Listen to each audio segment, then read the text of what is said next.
loud around here.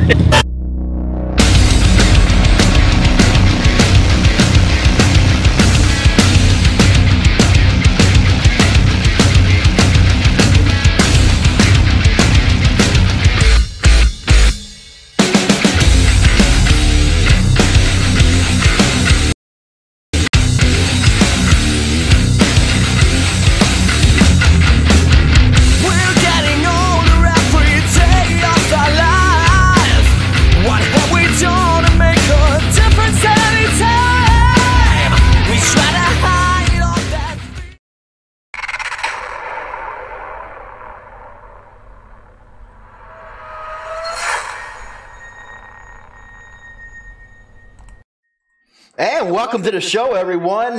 This is Motorcycle Madhouse, and welcome to everybody listening live over on Motorcycle Madhouse Radio.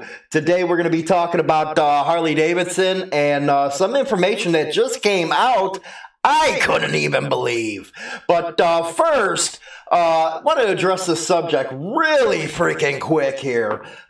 These memes, or whatever the hell they are, Insane Throttle just started one of them groups for those that follow Insane Throttle Biker News over on Facebook, because a lot of them were asking for it. That way they could talk, get together, ride, whatever.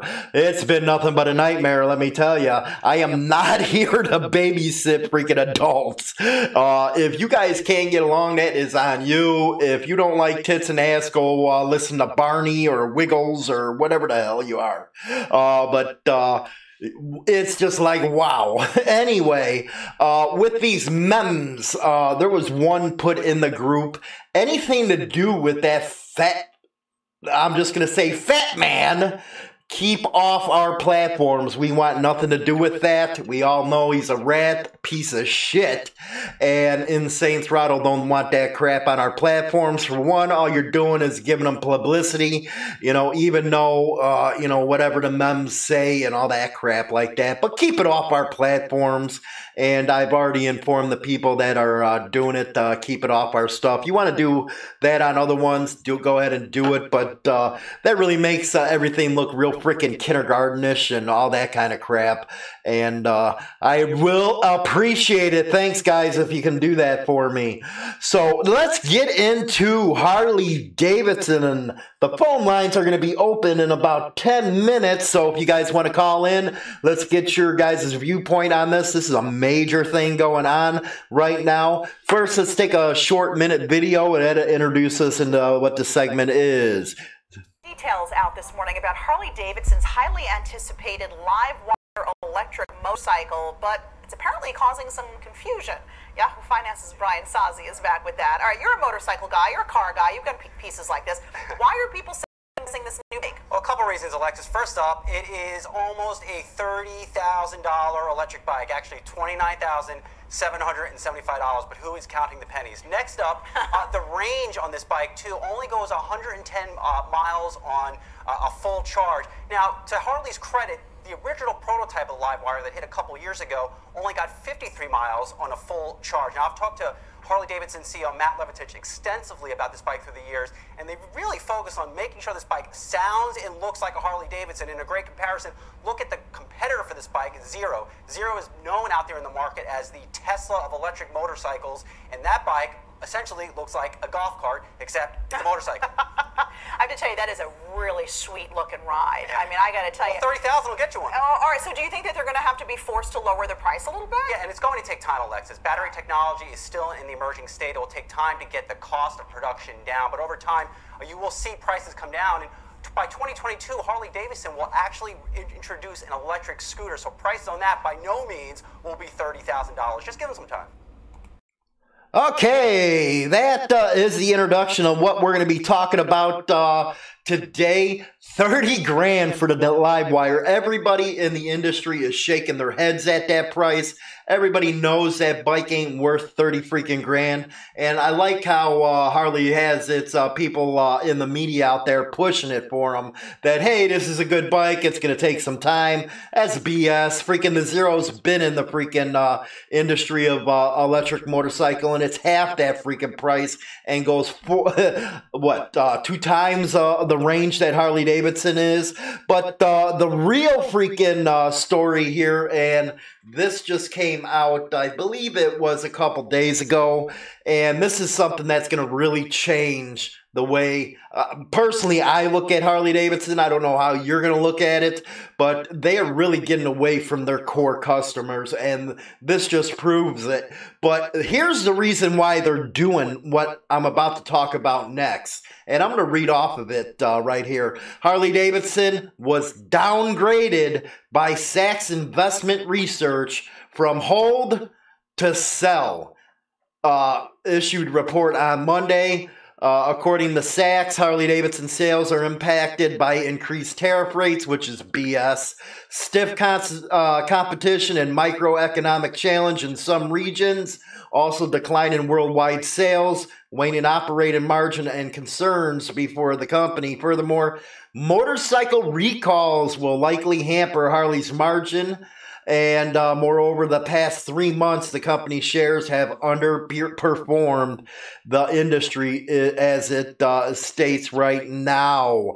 So that is what is gonna bring up the next story here, and one that you all should be fuming about if you're a Harley enthusiast, if you get what I mean.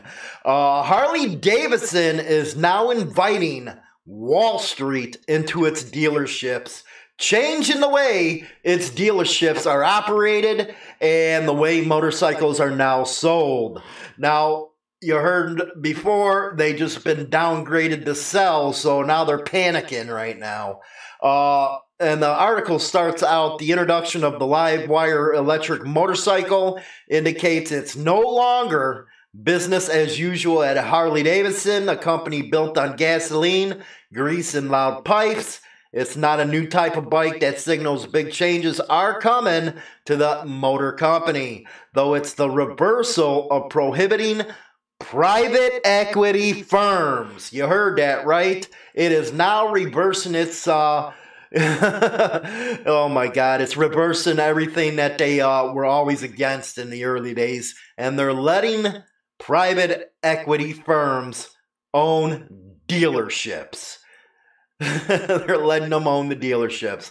That means Harley is not as business as usual as it goes on. It's a long-standing Harley-Davidson policy that private equity firms can't own a Harley motorcycle shop. The bike maker has always encouraged a family style of ownership and demanded its owners be on site to deliver a one-on-one customer service. Yeah, when's the last time you walked into a dealer and seen one of the owners? Anyway, the company's dealer policy manual specifically states, a dealer owner sets the tone for the entire dealership, and we believe it is critical to Harley-Davidson experience that there is an individual owner who is on site and actively involved in the dealership operations. That meant dealers were focused on growing sales. They wanted to win customer loyalty so those customers would return for motorcycle maintenance, there's the back end, and repairs and buy gear in the company store attached to every showroom. And yes, when it was time to buy a new bike, they'd come back to the dealership for that too. And it worked for the first half of Harley Davidson's life because, you know, let's be honest, it's got a freaking loyal following. A lot of bikers out there swear by Harley Davidson. They'll put a tattoo of them on about Harley Davidson. They'll buy all their clothes, the whole 9 yards for Harley Davidson. So they had a strong following right there. For that reason, dealers couldn't own more than 6 dealerships, so they weren't spread too thin. And if they wanted to buy another dealership, they had to be in the top 33% for dealership performance to be considered. Now, welcome the moneyed interest. Why? Because they're going down. The motorcycle industry has evolved, though. Interest in heavy big bore bikes is on the wane, and sales are tough to come by. And yeah, everybody talks about Harley, how they're the #1 in the United States for motorcycles. What they don't say is Harley Davidson is only number one in big bikes. That market. They're not number one in the 750cc, the 1200cc. They're not number one. They're only number one in the big bore bike market. And let's be honest, a lot of millennials and a lot of kids out there are not buying freaking dressers. So Harley Davidson has changed too. At a dealer webinar in December, Harley Davidson revealed that not only can a dealer buy as many as 10 dealerships now, and you get that, right? 10 dealerships now, albeit still having to be a top performer, it claims. But private equity will also be able to invest in dealerships. Basically, with private equity firms, what they're looking for is an influx of cash. They need the cash. They need more dealerships to get out to the masses. That is what's going on here. They're doing a backdoor end away from what the company used to be compared to what they are now. This CEO is a disaster for Harley Davidson. You know, I know a lot of people claim, yeah, he rides, blah, blah, blah. He does not know the biker lifestyle and what made Harley Davidson the number one company as far as customer loyalty. He doesn't know it. And right now, you know, those little suit and tie pricks over at the company are starting to show their true colors. They know that they're starting to fail. They know they can't pick up the younger generation right now, no matter what they try. They had their chance with the live wire motorcycle to pick up the younger generation. Did they take advantage of it? No. Instead, they pushed the bike up the 30 grand. Now, who the hell is going to spend 30 grand for a bike that can't go more than, what, 120 miles or whatever the hell it is? Jesus Christ, give me a break. Let's see here. That's a significant change because it means individuals no longer need to be majority owners. And the owner no longer has to be on site at the dealership. Essentially, Harley Davidson's encouraging absentee ownership at its shops through the motorcycle company. Will not say what it's trying to do, but it looks like they're trying to adopt an auto dealership owner model now. That's what they're trying to do. Again, they need the money. They need to, they're branching off in all kinds of other businesses. Now, when you're in a business and you get away from your core people, you're going to lose it. Now, personally, before coming to Insane Throttle, starting that up with Motorcycle Madhouse, starting that up, I've owned over the last 20 years a bunch of businesses. Now, what I used to do was go in, get a business, get its customer base built up, and I'd flip it. That's the way I did business. But, yeah, tattoo shops, bars, whatever you may be. And I know what it's about, making money, sure. But I also know you can't get away from your core customer base. You can't do that because as soon as you do, you start sliding and sliding and you're going down a black hole. Now, with Harley Davidson and what they're doing, when you have brand loyalty like Harley Davidson does, what the hell are you doing tinkering with it this way? It's going to cost you everything in the end.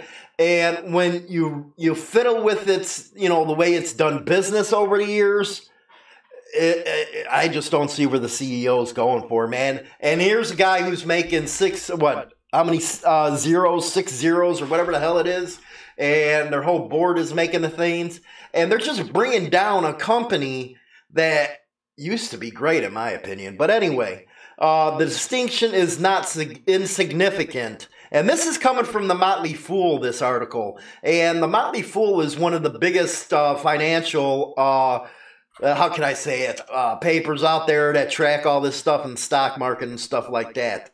So they're even beating up on them. The car manufacturer sets the tone for how the dealer operates and the incentives that should be offered to meet financial objectives. It is a top-down structure in which the dealer is really more of a general manager than an owner who calls the shots. You get that right there, right? it's more of a top-down structure than it is on an independent individual basis. Now, one thing with the dealerships was, in the old days, any damn way, it was like any other independent neighborhood freaking shop. It just had the Harley Davidson logo on there. Now what's going on is these monkeys in the suits got a hold of it, and now they're starting to slowly change the way the rules are going. And if they go to an automobile freaking type of freaking system, yeah, it's going to be Harley Davidson controlling everything. And the way Harley Davidson's controlling shit right now, yeah, they can keep it. Let's go here and keep on going. Allowing private equity firms to buy dealership only in, what is it called? Accumulates that profit at all cost mentality. Again, profit at all cost mentality. Now, I don't know about you. They just released the live wire for 30 G's. You got your CVOs out there. You got your other bikes that you have to take a second mortgage on. And aren't they kind of sticking it to the little guy right now as it is price-wise? You start bringing in these private equity firms, and they are right. It is profit at all costs with these firms. They don't care what it is. Do what they got to do to make that money. Nothing depends on customer service. Nothing depends on the quality of the product that comes out. All they care about is making money. Let's keep on going. Streamlining, cutting costs, and squeezing margins out of every corner takes precedence over good employee, customer, and community relations. Just went over that. Private equity firms also typically invest in a business with an eye on an exit strategy, not the lifetime commitment that many Harley dealerships, have to be in for the long run. And they're right. These private equity firms, if you ever want to know what some of these venture capitalists are, or if you these private equity firms, in the 1980s there was a good freaking movie that came out. It was called Wall Street. I think it was with Kurt Douglas or somebody like that, and with Charlie Sheen. You got to know that movie. But anyway, it shows how freaking these people are deviant when it comes to making their money. And now Harley Davidson is inviting them to own dealerships. They have no idea what the biker lifestyle is, the motorcycle life, anything about it. All they're doing is allowing them to come in, buy dealerships so that they expand, because they're in a rut right now. There's no ifs, ands, or buts about it. And I know there's a lot of people that are loyal to Harley Davidson. They're so blindly loyal. Anything Harley does, they can do no wrong. But the real truth of the matter is Harley's in trouble. And Harley is in trouble because you wouldn't see them be doing this kind of stuff if they were not. Okay, come on, for Pete's sakes. You got Harley Davidson about, what is it, in 2020 this dude said or something, gonna make an electric scooter. An electric scooter. Give me a break. Let's see here. Harley Davidson, however, has been hinting at this shift ever since unveiling its More Roads to Harley roadmap last summer. For example, the overhaul of the company's website and opening up a storefront on Amazon.com to sell more apparel and branded gear was a direct threat to dealers. A direct threat. So they go to Amazon and go around them. And what it doesn't mention in this article is those dealerships were not allowed to sell any of their merchandise on Amazon or eBay, or whatever platform you have out there to sell your merchandise on. They were not able to sell it because that was prohibited by Harley Davidson. Now, it talks about how they derive a good portion of their profits from that sales. And of course Harley does, because there's people stupid enough to spend $50 on a stupid t-shirt. You know, you can go to the freaking Goodwill or a thrift store and get an old Harley t-shirt for $1. You know, come on, give me a break. Clothes with Harley logos and bike accessories carry a large markup. You think? a large markup. So by directing consumers to the company's website or to Amazon and away from the dealer stores, Harley's taking money out of their pockets and putting it in its own coffers instead. So, you know, these dealerships, I don't understand why you put $1 million franchise fee, $2 million, whatever it is now, up to be controlled by the company that ain't going to let you make your money and get it back. They are entirely in control of you. And now that they got these private equity firms able to get in there and to make their own damn rules up at the top where they can make the money but you can't, you're getting freaking screwed, man. You really are. But to continue, the change in focused overseas markets outlined in the roadmap by also be behind why the motor company is letting in PE firms. Of course, they gotta get capital. Its vision of the Harley of tomorrow is one in which international markets represent half its sales and volume. You're never going to get half your sales worldwide, Harley Davidson. See, the problem what you're facing worldwide is, and a lot of you guys who are on the chat room or listening on Motorcycle Madhouse Radio right now, will tell us is people outside the United States don't really give a shit about Harley Davidson. They don't got the loyalty that Americans do to Harley Davidson. They're all right with Yamahas, Kawasaki's, Hondas, what have you, Royal Enfields, Triumphs. It's not that big of a deal to them because the prices, you think you're paying a lot of money here. I think it's double with the import taxes and all that stuff over in Oz and Canada, Europe, and all that kind of stuff. It's just outrageous. So they don't care about Harley Davidson. It's more like a luxury item over in those type of countries. So Harley Davidson, man, you think you're gonna make 60% of its sales from the U.S. and the other portion from international sales? You're crazy, man. It ain't gonna happen. Let's keep on going a little bit because this article, it's fun. It actually gets deep, man, and I really like it. It could very well be expand the number of dealers globally, so they're looking to get the dealers out there. Harley's looking to Wall Street to finance its dreams. There it is. They're looking to Wall Street to finance it instead of the people that put Harley Davidson in business. That's you, that's me, that's all their core customers. Now, when I say core customers, you know, people come back and say, well, you know, 70-year-olds and all that stuff, they're not buying bikes, they're almost out of it, blah, blah, blah, blah, blah. I'm not talking about that.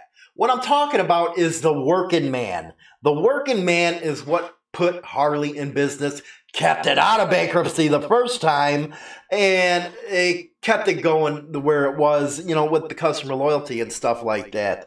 So, let's see here. It could weary Bill, blah, blah, blah. Altering the dealership, you know. Harley Davidson spokesman Aaron Barbabrew has stated that the Harley motorcycle company is not trying to undermine its existing dealer network. Okay, then if you're not trying to undermine them, then you got your sales up on Amazon, but they can't do it. Or you got your sales up on freaking eBay, but they can't do it.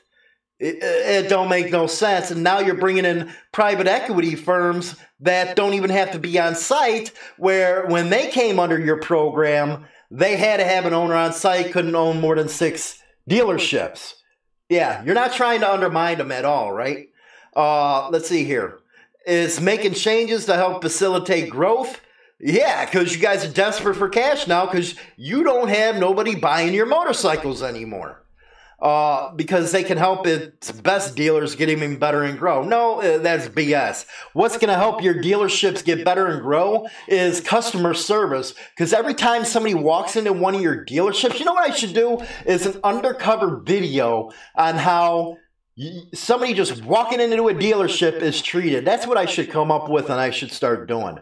There's undoubtedly truth to that, but allowing private equity firms with their notorious short-term thinking to buy into the dealer network while no longer demanding owners actually be on site to run their businesses, Harley Davidson is changing the flavor of what till now has been a close-knit, family style of running its business, and top-down approach may alienate even more motorcycle buyers. And he's right on that shit, because my 01 is the last Harley Davidson I'll ever own. They've been, and like, let's see here. John just said they've been pissing on the working man for years, and he's correct on that. They're going from making motorcycles to making money. You got that light, long rider. Again, you get away from your core people, your business is gone. And once you start letting these snakes in there from these private equity firms, all they care about is the dollar. They are going to squeeze every damn thing they can out of that freaking dealership to make money. Because, you know, private investors, they have investors in their firms, so they got to come back and make the money. Go ahead, you guys can call in at the studio line if you'd like.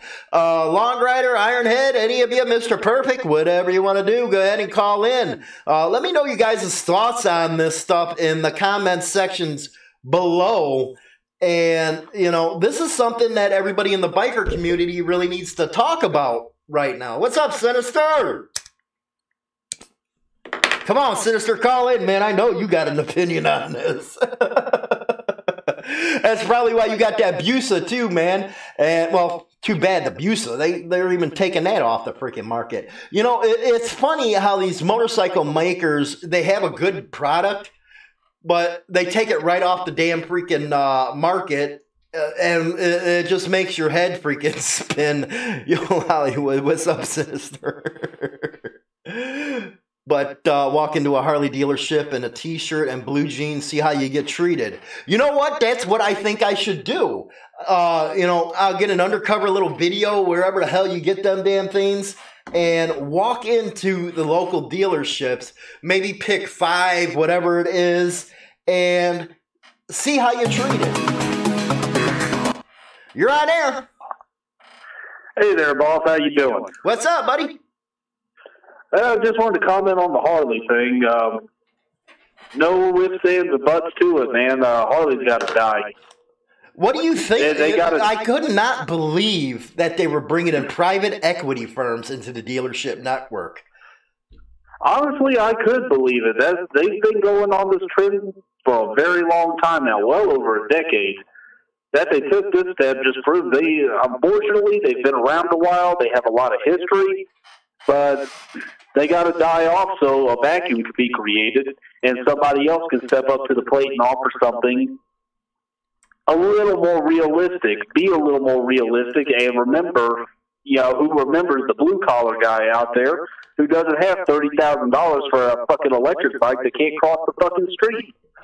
Right, right. Now, do you think that personally, I think somebody needs to get together and get this company out of the Wall Street markets and back into private ownership. If they don't, I think Harley's going to go to the way of the freaking, it's going to get extinct, because this right here, when I seen it, pissed me off big time.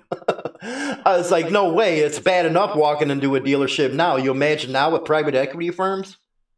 What, you don't like that free popcorn and those $60 shirts? I'm telling you, man. That's unreal. You could go to a damn thrift store if you want a damn You don't go get a hot dog from the Blue Knights where they set up their little bitch tent there?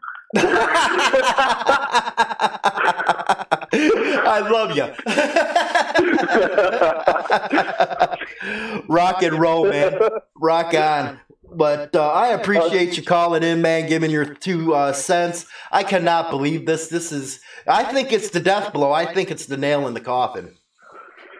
No, it's going to be, man. They're not going to move off this course. It's hard to, it may be hard to believe. It may be hard for a lot of people to accept, but Harley don't love them the way they love Harley. Oh, you're exactly right. And it's one of those things, man. I mean, you go sit there and give your loyalty and your support to a company that's going to gouge you. Fucking $30,000, I could probably go get a damn Lexus or something. Well, yeah, you can get a Lexus, Audi, BMW, used one. You can get a lot for 30 freaking G's, man. You know, who the hell? A bike is two wheels and a motor between your legs. It is not worth. I don't care how you scratch it, no matter how you engineer it. It is not worth $30 grand. I don't care what model Harley it is. Right. Whether it's that electric bullshit or one of the freaking backers out there, it's not worth $30,000 of your money. Exactly. And you know what I want to put across out there is, you know, because some people, when I start doing these in-depth Harley Davidson, looking into them, well, you're bashing Harley. I'm not bashing Harley, man. I'm just out there telling the truth. This is out there in black and white. This is out in the stock markets. I don't know, you know, if a lot of the listeners are into the stock markets, but when you go from a hold to a sell, that's some bad news right there. Oh, amen to that. And if you know, you're so blinded by loyalty, you're up shit's creek. I don't know what to tell you. It's one of those things, man. I mean, you know what? I we talk about it is because we like the company, not that we're bashing it. Oh, amen. You know, I get that. But the thing is, I mean, if they're going in this direction, you know, they're not going to turn course. They just keep getting deeper and deeper into this stuff. They're looking for doctors and lawyers out there that don't exist. Those doctors and lawyers, if they're even writing, they're writing something else. Right, exactly. I mean, those days are gone. I mean, the early 2000s are gone. The 90s are gone. The Rubs have either, you know, for the most part, bought their last bike, or they're not riding at all anymore. Exactly. You hit it right on the freaking head right there. Them people, because we both, I'm presuming you're around my age, lived through the 90 Rub invasion, and they were buying up so many bikes that you had to be on a waiting list. But now it's Harley competing against themselves because they went after the wrong market. And just like I was saying before, once you get away from your core customer, your business is toast. And that's the direction they're fucking going, dude. I mean, I'm 36 years old. I'm not quite, you know, an adult of the 90s. Mm. I grew up in my teen years there. But I'm sitting here, I'm young enough to be out riding. These kids, these young kids, they're out riding, but they're not shelling out for these. They're not going to shell out for this fucking live wire. They're going on to like fucking Facebook Marketplace and Craigslist and shit. They're buying a crotch rocket for as little as $1,000. Yeah, the crotch rockets right now are going for, you know, $1,000, you know, for the older ones up to, you know, shit, you'd get a nice rocket for $2,500. Yeah, they don't care about scratches in the plastic. And that's the thing. I look at used Harleys all the time. And, you know, I got to admit, a lot of them are worth the price they're being asked for. But the price is too far up there for these kids to afford. You know, when you got a damn Sportster out there at the minimum from the, you know, early 2000s going for about $4,500, I mean, they're not going to go with that. They're going to go with the damn crotch rocket. Exactly, because you know what? I don't think the company's factoring in is a lot of these millennials, they have student loans. You know, I know my daughter, holy shit, we got like $80,000 in student loans right now. And I can believe it. They're not taking in the other cost of living effects. You're just saying, okay, our name, we got so much prestige in our name, we can price it like that. That live wire should never have been priced at $30,000. I don't care if the technology, they say the batteries, blah, blah, blah. Bullshit. Zero's been doing it for years, and it goes 300 miles on a charge. Dude, I'm just going to flat out say it. It's a minor issue here, I guess. But that is the ugliest fucking thing Harley has ever put out. Oh, exactly. I couldn't believe it. And it sounds like a damn jet almighty. Who's going to buy a jet engine? At least I ain't. That ain't a jet engine. A jet engine goes a hell of a lot farther than that thing does. Faster, too. You know what? Now, one thing, if Harley does play its cards right, even though I wouldn't ride one, but these scooters they're talking about, the college kids, they'll buy them up like they're freaking hotcakes. But Harley Davidson guaranteed they'll start it at $10,000. I don't think they will, man. You know, because they're going to slap that Harley logo and they're going to put that Harley price on them, and they're going to go right back to that fucking $1,200 crotch rocket. Right. Because the scooter's not good. College kids are horny, man. They're not going to get pussy on a motor scooter. Have you seen some of these liberal college kids? No, I'm just kidding. Rock and roll. You kidding me? Some of them, man. I was like, dude, no matter how long you grow that fucking beard, man, I know you got a fucking bass between your legs. I mean, come on now. Right. No way you're wearing jeans that tight and packing. Awesome. Well, I appreciate you calling in, Mr. Perfect. You can call in right now. We had Colorado. You're awesome, my man. Thanks for calling in again. Take it easy, man. My man. And he makes a lot of great points right there. These college kids, you know, some of them that are growing right now, they probably wouldn't ride a scooter. But I went up to the University of Madison and stuff like that. I seen them little scooters going around. Yeah, maybe it might work up there. It depends what they look like and stuff like that. But the price is just so outrageous. And when you start bringing in private equity firms, they're going to say, no, you know, can't do it. You're on air. Hey, Hollywood, how you doing? What's up, Mr. Perfect? How you doing, my man? Hey, I had an interesting week. on topic, yeah. On topic, Rock City Harley Davidson here in Little Rock, Arkansas, they do a great job. I don't like the pricing, you know, that's handled by corporate, but as far as the folks there, I saw them deal with a young disadvantaged man that he didn't have a lot of money and he obviously a little slow. He wanted a Harley Davidson t-shirt. One of the salespeople went over and spilled a bit of water on the bottom of it and said that the shirt was ruined and sold it to him for $1. So I thought that was pretty awesome of them. They're really good folks there, but yeah, as far as corporate goes, screw them. Right, that's about what they're worth on t-shirts. But go ahead, man. What's up, man? What do we got going on? We need help with. Well, recently our club, one of my club brothers, his son was killed in Savannah, Georgia. Oh man, completely unexpected. He's a young man. Yeah, and so we've been working on trying to get his body back here and get him put in the ground the right way. Mm-hmm. It's been really, it's affected the whole club. It's a really sad situation. And we started a GoFundMe and was wanting to know if I could get some help putting his GoFundMe out there. Sure, man. We'll get it out there right away. Put it in the comments section. Send the link to Insane Throttle, and I'll make sure it gets all over the place.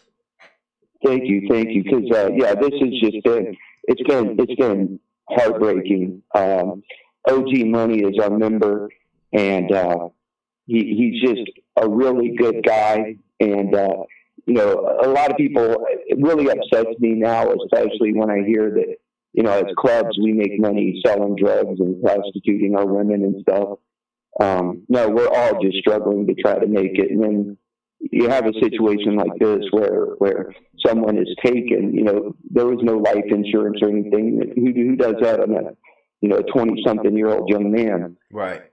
And it's really got our club, you know, this is supposed to be a real exciting time in my life, but this week has just been horrible. One of our SCs, or one of our social clubs, had an aunt pass away last week, and then another member lost his mother. But in those situations, the people were older and prepared, and wasn't a whole lot we had to do other than provide emotional support. But as bad news comes in threes, you know, this caught us really. It happened last Friday. He was killed last Friday, and it's just been really hard to swallow for everybody. Man, I'm sorry to really hear that. Tell the boys, Insane Throttle, send over everything they need posted, and I'll make sure it gets out there. Thanks, I appreciate it. I don't want to put everyone in a fouled up mood, but I really appreciate the help. No, man, that's something that we all need to do is stick together, and you know, we got a situation like that. We need to get it out there. Thank you very much. I really appreciate it. I want to get back to happy stuff. I got to call Dan after the show too, but I really appreciate everybody. Thank you so much. Rock and roll, man. Hey, tell Dan I said hi, man, and stop hitting people with flashlights. Roger that. Thanks. I really appreciate it. Have a blessed one. I'll put that out in the chat room. Rock and roll, man. Also, private message me on Facebook with the information. I'll get it out on the other platforms. Okay, I don't use Facebook. I'll get it to Insane Throttle though. Okay, sounds good, man. Thank you. Thanks so much. I appreciate it. Rock and roll. Man, That's pretty messed up. 20-year-old kid. Yeah. I'll get, once he gets that out, I'll get it out there. If you guys can help him out, it's a great club. And, wow, that kind of kicks you in the balls, don't it? Hearing about a 20-year-old kid. It seems like 20-year-old kids should be out there having fun, pumping some tail, and damn, my man. God damn.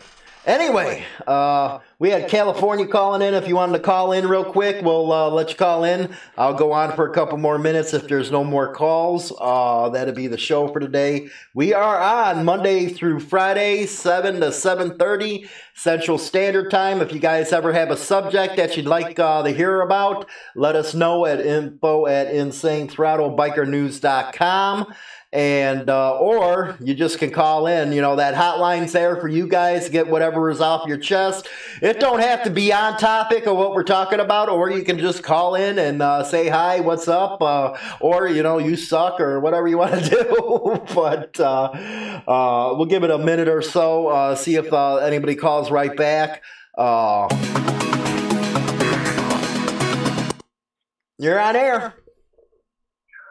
Hey, what's up? This is Dan, the man. Man, stop fucking with everybody, man. What's up, buddy? I know. Hey, listen, I fucking thumped a couple fucking knuckleheads over there and stole their whiskey. I love it when these homeless motherfuckers steal from barns across the street from me, and they try to stash their shit over here. Oh, fuck, I punk them for their crap, man. I came up on a full bottle of JD one night. I was like, oh, yeah. Rock and roll, man. Hey. Mr. Pervert, I'll help you out with that. I'll put that shit on Facebook for you and get it around to some of the people that I know. But hey, I want to talk about fucking Harley Davidson, man. What about him? You know, this electric fucking motorcycle thing, just the price is out fucking outrageous. You know, when I got rid of my fucking street bike, the guy I was getting rid of it said, dude, you're making a big fucking mistake. You're going to hate yourself. So, and I'm glad Brian, the salesman at Pomona Valley Harley, hooked me up with the Dynet, because I don't think I would have been able to ride a bagger because I cornered too sharp. And I got to tell you, though, the price of these fucking bikes are outrageous. I'll be honest, I bought it for the aesthetics. I bought it because I like to go two-up, just bar hop, me and my lady, just fuck around, you know.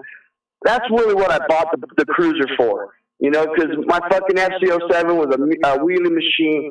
She couldn't ride the GSXR 750 on the back of that. It was just too fucking hard laying over the tank all the time. But Harley Davidson, it's just letting me fucking down. I think a lot of other people feel the same way. Their clothing's made in fucking China, dude, or Thailand. It's not even made in the U.S. The boots, I'm wearing a pair of boots right now, dude. Oh, I got them on sale, thank God. But you know something? Made in fucking Jesus Christ. Half the reason I bought the fucking Harley was because I got American-made shit, because I have pride in this fucking country, and now they're just letting me fucking down, and I'm a new Harley owner. Right. Well, you know what? It's letting a lot of its core base that's been around a long time. I've had dozens upon dozens of Harleys. I used to go every 2 years, trade them in, and get a new one. And it's just ridiculous what they're doing right now. And it's not, again, you know, I know this show really confronts the issue with Harley Davidson. We got past lives and past radio shows where we talk about Harley. It's not that we're bumping on them. It's, hey, we're trying to help you out here. If you listen to your customers, you might actually start doing something. And they're just not listening, man. They really ain't. They're fucking retarded, dude. It's guys like us that are out on the streets that are showing the people what it is, what we have, what they have. We're the people showing. They're not fucking selling. We're the ones selling those bikes to people because they see guys like me who fix up their fucking Dyna Club style. Oh, that's pretty fucking cool. I've got numerous comments. Oh, nice looking bike, you know? And then they want to go fucking do the same thing. Harley's not fucking doing that. I don't see even Harley. The only person I even see out here in California actually tricking up some of the stock bikes is Laidlaws. They actually take a few stock bikes and actually fucking put them together like club style and you know, shit that West Coast does, right. and they sell them. So, but I don't see nobody else doing that. Well, you're right. Now it's not about design or quality. It's about freaking the bottom dollar. And like I said earlier, I think it's the death blow. It's the nail in the coffin for Harley Davidson. They're not going to be the motor company that we grew up on. This new generation's going to see a new company that's all over the damn place. Once you get all over the damn place just to make a buck, you're done. Yeah, and also I just want to put this out there to Sinister. The Yamaha R1 is the fucking beast, man. You ever ride one of those leader bikes? It's like fucking the wind. Later. You guys have a good night. Hey, Dan, make sure you grab that, if you can, that GoFundMe thing, because I know you're in that group a lot with everybody. If you can get it over there, and I'll grab it from there and get it out. Oh, yeah, I'll get it to your, I'll text it to you. All right, man, sounds great. All right, peace. Peace. And that's Dan the Man. And we're up at the 45-minute mark. I'd like to let everybody know, thanks for all the super chats. If you threw some super chats out there, that those donations go towards Motorcycle Madhouse. Again, like at the beginning of the show, keep that mummy of that fat bastard off our stuff. We're just going to delete it. We're not going to give him any advertisement, anything like that. There's a lot of bad blood out there, not only with him, but with a lot of other people.